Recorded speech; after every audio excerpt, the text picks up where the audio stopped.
తెలంగాణ. ఇంతేనా మీ మల్కాజ్గిరి దమ్మంతా ఇంతేనా? తెలంగాణ కారు గుర్తుకే కేసీఆర్ గారి నాయకత్వం, కారు గుర్తుకే. సరే నేను వచ్చిన పని అయిపోయింది, పోవాలా? నేను వచ్చినందుకో మీకు తెలుసు, నాకు తెలుసు, పోవాలా?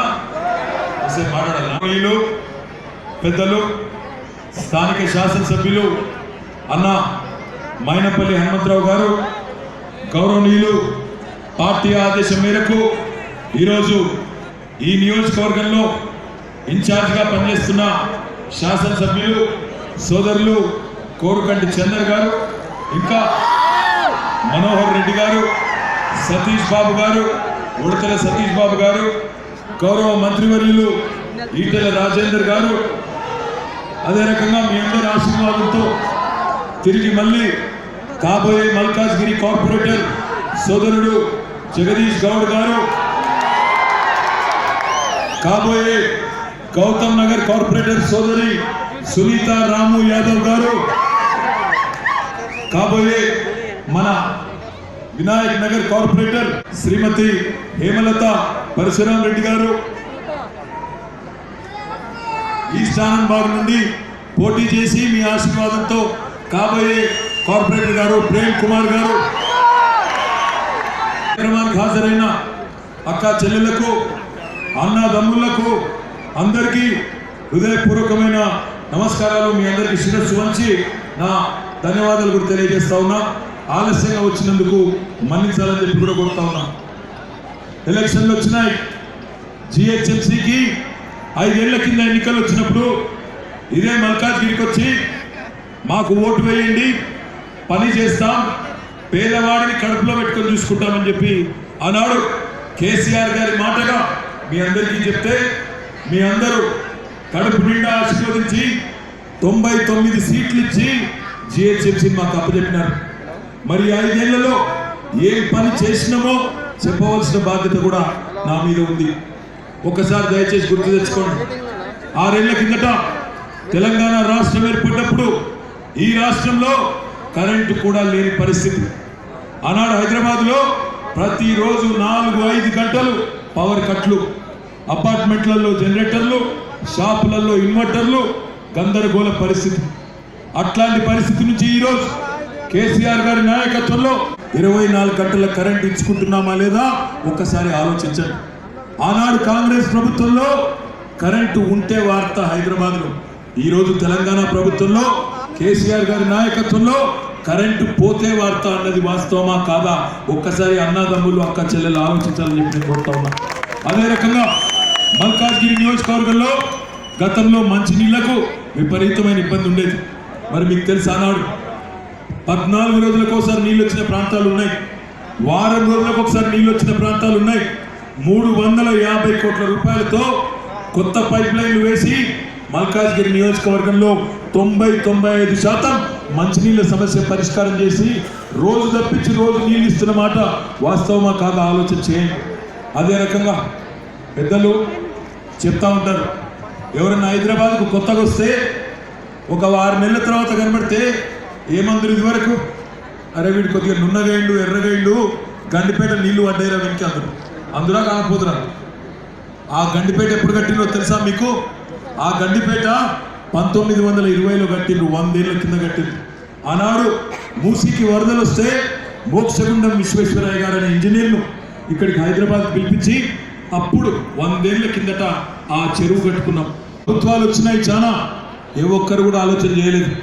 మంచినీళ్ళ కోసం గండిపేట లాంటి చెరువు ఇంకోటి కట్టాలి, ప్రజలకు సేవ చేయాలి అనే ఆలోచన ఎవరు చేయలేదు.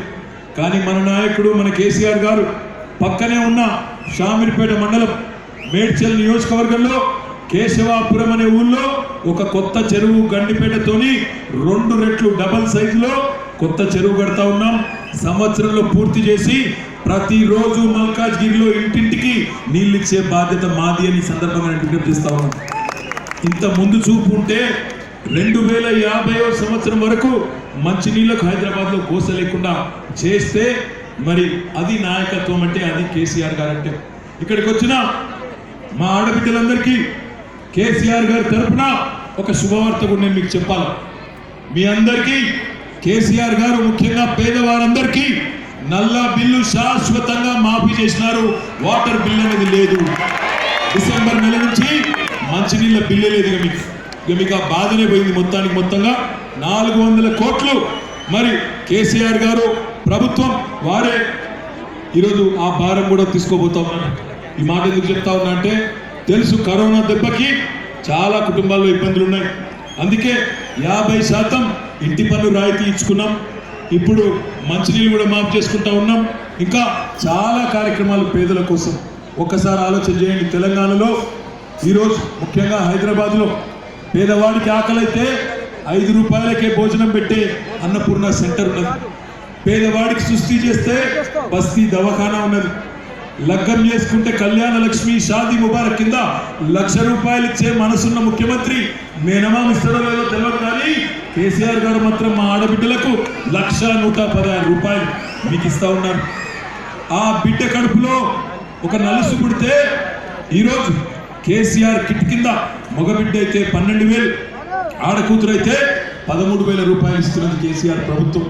ఆ బిడ్డ కొద్దిగా పెరిగి సర్కారు బడికి పోతే సన్న బియ్యంతో భోజనం, హాస్టల్కి పోతానంటే ఒక్కొక్క పిల్లోడి మీద పిల్ల మీద 1,20,000 రూపాయలు ఖర్చు పెట్టి బట్టలు, బ్యాగులు, పుస్తకాలు మొత్తం ప్రభుత్వమే పెట్టి బ్రహ్మాండంగా ఆదుకుంటున్నది కేసీఆర్ ప్రభుత్వం. ఇంకొద్దిగా పెద్దగా నేను ఫారెన్ పోతా చదువుకుంటా అంటే 20 లక్షల రూపాయలు అంబేద్కర్ ఓవర్సీస్ నిధి కింద, మహాత్మా జ్యోతిబా ఫూలే స్కీమ్ కింద ఎస్సీ బీసీ పిల్లలందరికీ కూడా ఎవరైతే విదేశాలకు పోయి చదువుకోవాలనుకుంటున్నారో వారికి కూడా 20 లక్షల రూపాయలు ఇచ్చి బ్రహ్మాండంగా విద్యాబుద్ధులు చెప్పిస్తున్నది కేసీఆర్ ప్రభుత్వం. ఏం చేసిండ్రు మీరు హైదరాబాద్లో అంటే గల్లీకి పెట్టుకున్న సీసీ కెమెరాలను చూడండి. 5 లక్షల సీసీ కెమెరాలు పెట్టుకున్నాం. బ్రహ్మాండమైన LED లైట్లు పెట్టుకున్నాం. 5 ఏళ్లలో కొన్ని రోడ్లు కూడా బాగు చేసుకున్నాం. ఇంకొన్ని చేయాల్సినవి. నేను మల్కాజ్గిరి సెంటర్ నుంచి అడుగుతా ఉన్నా. ఈరోజు మనమేమో కొత్త రోడ్లు వేసుకున్నాం, లింక్ రోడ్లు పెట్టుకుంటున్నాం, మిస్సింగ్ రోడ్లు వేసుకుంటున్నాం. వాళ్ళు ఏం చేస్తున్నారు? మీ మల్కాజ్గిరిలో కంటోన్మెంట్లో కంటోన్మెంట్ రోడ్లను వాళ్ళు మూసేస్తున్నారు. मौलाली मुमताज़ फातिमा मैं बोलता हूँ बेफिक्र रहो. मुमताज़ फातिमा को जिताने के लिए मैं बोलता हूँ बेफिक्र रहो, चुपचाप रहो, थोड़ी देर दया करो मेरे. మనమేమో కొత్త రోడ్లు వేస్తే వాళ్ళేమో ఉన్న రోడ్లు మూస్తున్నారు. ఆలోచన చేయండి. లక్షలాది మంది ప్రజలకు అసౌకర్యం కల్పిస్తున్నది వాళ్ళు కాదా? మొత్తం ఉన్న రోడ్లు మూసేసి గందరగోళం పరిస్తా ఉన్నారు. ఈ ప్రాంత ప్రజలకు ముఖ్యంగా ఆనంద్ బాగ్ ప్రజలకు ఒక శుభవార్త. ఎప్పటి నుంచో ఎదురు చూస్తున్నారు మీరు ఆ ఆర్యూబీ కావాలని. అయిపోయింది. బండ్లు కూడా చాలు చేసినాం, బండ్లు పోతూనే ఉన్నాయి. కావాలంటే పోయి చూసుకోవాలని చెప్పి విజ్ఞప్తి చేస్తా ఉన్నాం. ఆర్యూబీ అయిపోయింది. ఒక సైడ్ తెరిచినాం, ఇంకో సైడ్ వారం రోజుల్లో తెరుస్తాం. ఇక వాళ్ళు కూడా పోయింది. నన్ను చాలా రోజుల నుంచి అడుగుతున్నారు. నాకు ఎందుకో కానీ అక్కడ వాళ్ళు కోర్టులో కేసేసింది, దాంతో కొంత ఆలస్యమైంది. మొత్తానికి కరెక్ట్ టైంకి అయిపోయింది. మీ అందరు నేను ఒకటే కోరుతున్నాను, రోడ్లు మూసేటోళ్ళు కోటేస్తారా, రోడ్లు కొత్త రోడ్లు వేసేటోళ్ళు కోటేస్తారా? ఆలోచన చేయండి. బీజేపీ నాయకులను నేను అడుగుతా ఉన్నా. పెద్ద మాటలు చెప్తా ఉన్నారు. ఈరోజు మీరు చాలా డైలాగులు కొడుతూ ఉన్నారు. నాకు మొన్ననే కిషన్ రెడ్డి గారిని నేను అడిగిన, కిషన్ రెడ్డి అన్న మరి ఈరోజు హైదరాబాద్లో నువ్వేం చేసినావు అంటే, టీఆర్ఎస్ ప్రభుత్వం ఏం చేసింది అంటే 100 పనులు చెప్తా, పేదవారికి అండగా ఎట్లున్నామో చెప్తా, నువ్వు ఒక్క పని చెప్పన్నా మీ మోడీ ప్రభుత్వం హైదరాబాద్లో చేసినావు, ఒక్క పని చెప్పని అడిగిన. చెప్తా. ఆయన ఏమంటాడు తెలుసా? అన్ని పనులలో మేము కూడా ఉన్నాం కదా, గింతనో అంతనో. నేను అందుకే లెక్కలు తీసుకున్నా, ఎందుకన్నా మంచిదని చెప్పి మొత్తం లెక్కలు తీసినా. ఒకసారి మా ఆడబిడ్డలు ఈ విషయం నేను చెప్పేది జాగ్రత్తగా వినాలి, మనసును పట్టించుకోవాలని కోరుతా ఉన్నాను. 6 ఏళ్లలో మనం ప్రతిరోజు ఏదో ఒక వస్తువు కొంటాం. షాప్కి పోయి పప్పో, ఉప్పో, సబ్బో, పేస్టో, బ్రషో కొంటాం. కొన్నప్పుడు ట్యాక్స్ కడతాం. 6 ఏళ్లలో తెలంగాణ ప్రజలుగా 4 కోట్ల మందిని మనం కేంద్రానికి పన్నుల రూపంలో కట్టింది 2,72,000 కోట్ల రూపాయలు. 2,72,000 కోట్ల రూపాయలు. మరి కేంద్రం నుంచి మనకొచ్చింది ఎంతో తెలుసా? తెలంగాణకు 1,40,000 కోట్లు. అంటే రూపాయి పోతే ఆటానా వాపసు వచ్చింది. కానీ వాళ్ళ పోజులు ఎట్లుంటాయంటే, అమిత్ షా గారు వస్తారు, హమ్నే 1 लाख करोड़ దియా తెలంగాణకు అంటారు. 1 लाख करोड़ कहां से दिया? हमारा आटाना ले लिए और उल्टा हमारे को बोलते 1 लाख करोड़ दे दिया। आलोचिंचंడి। अमित शाह साहब, मैं आपसे कहना चाहता हूं, लेन देन की बात आती है, लेने देने की बात आती है, तो अगर किसी ने किसी को दिया तो तेलंगाना ने आपको दिया। 1,30,000 करोड़ हमने दिया। इस देश के विकास में, इस देश के तरक्की में हम भागीदारी है। कहां गया हमारा आटाना? वो गया उत्तर प्रदेश, बिहार, राजस्थान, मध्य प्रदेश। वहां पे जो पिछड़ा इलाका है, वहां पे जो काम हो रहा है वो तेलंगाना जनता की देन है। आपको మేము ఇచ్చినాం, మీకు తప్ప మీరు ఇచ్చిందేం లేదు। ఈ మాట అంటే వాళ్ళ కోపం వస్తుంది। ఇంకా పెద్ద పెద్ద మాటలు చెప్తున్నారు। ఈ నిన్నయాల కొత్త ఆయన వచ్చిండు బీజేపీ ఆయన మార్కెట్లో, ఆయన ఏమంటున్నాడు? బండి పోతే బండి ఫ్రీ, కారు పోతే కారు ఫ్రీ, ఇల్లు పోతే ఇల్లు ఫ్రీ, మనిషి పోతే మనిషి ఫ్రీ, ఏది పడుతుంది ఫ్రీ। ఏ ఇష్టం వాళ్ళ నోటికి మొక్కాలి। ఒక్క మాట ఆలోచన చేయండి। మొన్న వర్షాలు వచ్చినాయి, వరదలు వచ్చినాయి, చాలా మంది పేదవాళ్ళకి నష్టం జరిగింది, ఇళ్లకు నీళ్ళు వచ్చినాయి। కేసీఆర్ గారు వెంటనే స్పందించి ఇంకా వర్షం కూడా బంద్ కాలే, పేదవాళ్ళకి సాయం చేయాలని చెప్పి 10,000 రూపాయల చొప్పున 6,64,000 కుటుంబాలకు ఇస్తే 664 కోట్ల రూపాయలు మంజూరు చేస్తే దాది కూడా నచ్చలే వాళ్ళకి। అమ్మ పెట్టది, అడుక తిననీయదు, వాళ్ళు ఇయ్యరు, మళ్ళా మన ఇయ్యనీయలేదు। పేదవాడికి సాయం చేస్తుంటే ఉత్తరాలు రాసి ఆపింది ఎవరు? ఎవరు ఆపింది? వినవర్తలేదు। ఎవరు ఆపింది? ఆపింది నోట్లో మట్టి కొట్టింది వాళ్ళు। అరే నీ దండం పెడతారా భయ్య, బంజీ ఊకేంలో పెట్టిన బంజీ। నేనేమంటున్నా అంటే 10,000 సాయం చేస్తుంటేనేమో మోకాలడ్డం పెడతారు, 10,000 ఇస్తే ఇయ్యనియరు। వాళ్ళు మీరు మోడీకి ఏమైనా చుట్టాలు అవుతారా? ఒక పని చేద్దాం, 15 लाख వచ్చిన వాళ్ళు మోడీ కోటేయండి, రానోళ్ళు కారు గుర్తు కోటేయండి పక్కన। ఇక ఈ ఒప్పందం చేస్తున్నాం। 15 लाख देते बोल के बोले क्या हुआ అంటే ఏమంటాడు? वो तो जुमला था, वो तो जुमला था। ఇప్పుడు మళ్ళా ఈ మధ్యన మోడీ గారు కరోనా టైంలో పెద్ద ప్రకటన చేసి ఏమన్నాడు? 20 लाख करोड़ का पैकेज दे रहा हूं मैं देश के लिए। నేను నిజమే అనుకుంటా, 20 लाख करोड़ అంటే ఎన్ని సున్నాలు ఉంటాయని లెక్క పెట్టింది, నాకు ఇంతవరకు లెక్క దొరకలేదు।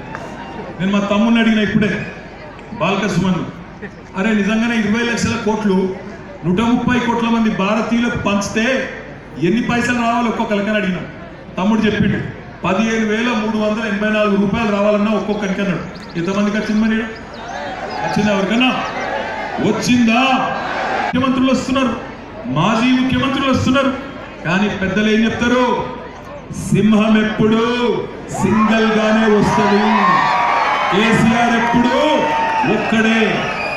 ఆనాడు తెలంగాణ కోసం బయలుదేరినప్పుడు ఒక్కడే, ఈరోజు కూడా కేసీఆర్ ఒక్కడే। గుంపులుగా ఏమొస్తాయి? నేను అనలేదు భయ్, నాకు అయితే గీత కేసు మీ మీద అవుతుంది, నా మీద। నేనేమంటున్నా అంటే గిట్లుంటాయి వీళ్ళ కథలు। ఇక ఇంకా గమ్మత్ ముచ్చట్లు చెప్తున్నా ఈ మధ్యన। నేను అడిగిన బీజేపీ వాళ్ళని, అరే మీరు ఒక్క మాట చెప్పురు భయ్, నేను 5 ఏళ్ళలో ఏం చేసినో నేను చెప్తా, మీరేం చేసినో మీరు చెప్పురు, దాన్ని బట్టి ప్రజలను తెలుసుకోమందాం మనం। అది చెప్పరు। కొత్తగా ఈ మధ్యన పొట్టగాళ్ళందరినీ రెచ్చగొడుతున్నారు, ఏమని? రాంగ్ రూట్లో బండి నడపండి, నలుగురు బండి మీద తిరగండి, చాలా మేము కడతాం, జిహెచ్ఎంసీ కడతారు। మరి అహ్మదాబాద్లో కడుతున్నావా? బెంగళూరులో కడుతున్నావా? యాడ కట్టాడు, ఇక్కడే కడతాడు। ఏదో అంత ప్రేమ హైదరాబాద్ మీద। ఆలోచించు, యాగం కాకుండా పిల్లగాలను ఉత్తానే రెచ్చగొట్టు, వాళ్ళకి తెలిసింది ఒక్కటే। ఇంకొంచెం మాలూమే, ఎక్కి చీజ్ మాలూమే, హిందూ ముస్లిం గదొక్కటే। డబ్బాల రాళ్ళేసి వస్తుంది చూడు, సప్పుడు డబ్బడబడబడబడ, గదొక్కటే తెలుసు వాళ్ళకి। ఏదో ఒకటి చేయాలి, చిచ్చు పెట్టాలి, పిల్లగాలను రెచ్చగొట్టాలి, మతం పేరు మీద చిచ్చు పెట్టి 4 ఓట్లు సంపాదించుకోవాలని చిరలా వచ్చే తప్ప ప్రజలకి ఏం చేస్తాం, హైదరాబాద్కి ఏం చేస్తాం, ఇదేది చెప్పరు। ఆకాశం అంటే మాటలు చెప్తారు। ఇలా వాళ్ళు మేనిఫెస్టో రిలీజ్ చేసిరట, అందులో మా అక్క చెల్లెలు జాగ్రత్తగా వినాలి, అందులో చెప్పినట అన్ని ఫ్రీ అడిగా, మీరు విమానం ఎక్కితే విమానం కూడా ఫ్రీగా తీసుకుపోతారట। ఇట్లున్నాయి వాళ్ళ కథలు। దయచేసి మిమ్మల్ని కోరే విజ్ఞప్తి ఒకటి, మీకు చేసే విజ్ఞప్తి ఒకటి, మల్కాజ్గిరిలో రోడ్లు మూసింది వాళ్ళు, రోడ్లు వేస్తున్నారు, హైదరాబాద్ అనేది మన విధానం, వాళ్ళ విధానం విద్వేష నగరం కావాలి హైదరాబాద్, ఇక్కడ ఎట్టి పరిస్థితుల్లో కలిసి ఉండదు అనేది వాళ్ళ ఆలోచన. హైదరాబాద్ లో చిచ్చు పెడితే ఏమవుతుందో ఆలోచించండి, ఎవరికి ఇబ్బంది అవుతుందో ఆలోచించండి. హైదరాబాద్ లో చిచ్చు పెడితే రేపు ఇక్కడికి పెట్టుబడులు రావు, పిల్లల కొడుకులు రావు, దానివల్ల ఎవరికి నష్టం? అల్టిమేట్ గా మనకే నష్టం. ఇక్కడ మతం పేరు మీద కొట్లాడుకుంటే మళ్ళీ కర్ఫ్యూ పెట్టే పరిస్థితి వస్తే ఎవరికి నష్టం? మన పిల్లలకే నష్టం. మన పిల్లోడు ఇంట్లోకి వెళ్ళి బయటికి పోతే తిరిగి మళ్ళీ మంచిగా వస్తాడో ఎక్కడో కర్ఫ్యూలో ఇరుక్కొని పోతాడో అనే భయం ఉండు మంచిగా. ఇవాళ ఉన్నట్టు ప్రశాంతంగా హిందువులు, ముస్లింలు, సిక్కులు, క్రిస్టియన్లు అందరం కలిసి ఉండు మంచిగా ఆలోచన చేయండి. మీరందరూ ముఖ్యంగా మా అక్క చెల్లెలు ఏమనుకుంటున్నారో నాకు తెలుసు, అన్ని చెప్పిండు. మరి 10,000 కూడా మళ్ళీ డిసెంబర్ 4 తర్వాత ఇస్తా అని చెప్పిండు. కనుక ఒక్క ముచ్చట చెప్పాలి అనుకుంటున్నాను, డిసెంబర్ 4 తర్వాత వాళ్ళని మిస్ అయితే వాళ్ళకు కూడా ఇస్తాం. మళ్ళీ ఇచ్చేది పక్కా టీఆర్ఎస్ తప్ప వాళ్ళంతా టూరిస్ట్ ఇంకో 100 కోట్లు 200 కోట్లు అయితే ఇచ్చేది మళ్ళీ కేసీఆర్ గారి. పేదల పట్ల ప్రేమ ఉన్నది కేసీఆర్కి. 664 కోట్లు ఇచ్చిన ఆయన ఇంకో 100-200 కోట్లు అయితే ఆలోచన చేయండి. దయచేసి మిమ్మల్ని కోరేది ఒకటి, మోడీ గారు ఢిల్లీకి వస్తున్నాడు, పెద్ద పెద్ద మనుషులు దిగుతున్నారు. నేను వాళ్ళకి ఒకటే విజ్ఞప్తి చేస్తున్నా, పొలిటికల్ టూరిస్టులందరికీ స్వాగతం, వెల్కమ్ టు హైదరాబాద్. కానీ ఉత్త చేతులతో ఊపుకుంటూ రాకండి. వచ్చేటప్పుడు మా వరద బాధితుల కోసం వరద సాయం తీసుకురండి. ఒక 1000-1200 కోట్లు తీసుకురా. ఉత్తగా ఊపుకుంటూ సేమ్లా ఉత్తగానే వచ్చి ఉత్త మాటలు చెప్పుకోడు కాదు, చుట్ట మాటలు చెప్పుడు కాదు, జుమ్లాలు చెప్పుడు కాదు. వచ్చి మాకు ఏదైనా సాయం కాంక్రీట్ గా చేసుకోండి.